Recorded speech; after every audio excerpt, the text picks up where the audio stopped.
Chennai Vepery EVK Sampath சாலையில் மரம் முறிந்து விழுந்ததில் ஒருவர் காயமடைந்த நிலையில் வேப்பேரியிலிருந்து எழும்பூர் நோக்கி செல்லும் சாலையில் போக்குவரத்து பாதிக்கப்பட்டுள்ளது.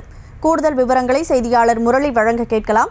முரளி, வணக்கம். மரம் முறிஞ்சு ஒருத்தர் மேல விழுந்து அவர் காயமடைஞ்சிருக்காரு. அவருடைய நிலை எப்படி இருக்கிறது? இந்த சம்பவத்தினால அங்க எவ்வளவு நேரமாக போக்குவரத்து பாதிக்கப்பட்டிருக்கு? வணக்கம். சென்னை வேப்பேரியில் EVK சம்பத் சாலையில் இன்று மதியம் சரியாக 12:30 மணி அளவில் பெரிய மரமானது விழுந்து சாலை முழுவதுமாக ஆக்கிரமிக்கப்பட்டிருக்கிறது. உடனடியாக வேப்பேரி காவல் நிலையத்திற்கக்கூடிய காவல் அதிகாரிகள், அதே போன்று தீயணைப்புத்துறை அதிகாரிகள் உடனடியாக சம்பவ இடத்திற்கு அந்த மரத்தினை அப்புறப்படுத்தும் பணியில் ஈடுபட்டு வருகிறார்கள். இதனால் 1 மணி நேரம் போக்குவரத்து பாதிப்பானது ஏற்பட்டது.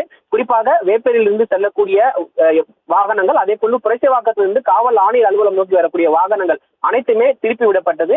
இந்த வழியாக செல்லக்கூடிய இருசக்கர வாகனம் செல்லக்கூடிய ஒரு நபருக்கு மட்டும் லேசான காயம் ஏற்பட்டிருப்பதாக காவல்துறை அதிகாரிகள் தெரிவித்திருக்கிறார்கள். அவர் தற்பொழுது நலமுடன் இருப்பதாக காவல்துறை அதிகாரிகள் தெரிவித்திருக்கிறார்கள். மேலும் தீயணைப்புத்துறை அதிகாரிகள் அந்த மரத்தினை தற்பொழுது சரி செய்து மீண்டும் அந்த சாலையை வாகனங்கள் செல்ல ஏற்பாடு செய்த வண்ணம் தற்பொழுது பணியில் ஈடுபட்டு வருகிறார்கள். கனிமொழி,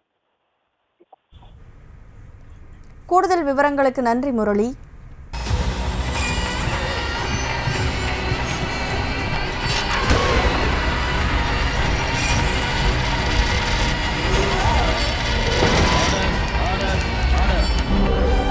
நிகழ்தகவு குற்றங்களின் மறுபரிமாணம் நாள்தோறும் இரவு 10 மணிக்கு இணைந்திருங்கள் நமது நியூஸ் தமிழ் தொலைக்காட்சியோடு.